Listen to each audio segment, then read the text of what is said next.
Ez Sofî me li 4 sal di Almanyayê mezin bûm. Jiyana min di nav daristanên kesk û meşên dirêj de derbas bû. Li zanîngeha Berlînê min kurekî Kurdê bi navê Aras nas kir.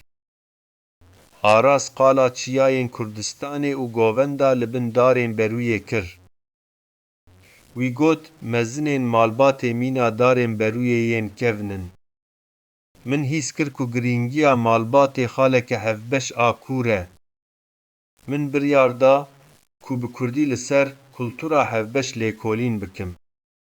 Min li YouTubeê vîdyoyên li ser kultura Kurdistanê dîtin. Min her vîdyoyek 10 caran li pey hev temaşe dikir. Min peyvên malbat, rêzgirtin û xweza bi dengê bilind dûbare dikirin. Dengên Kurdî di odeya min a Berlînê de olan didan. Bi Aİyê min vîdyoyên anîmasyonî çêkirin ku her du kulturan digihandin hev. Her peyveke nû rehên vê darê kûrtir dikirin. Piştî 6 mehan ez gihîştim asta ayek.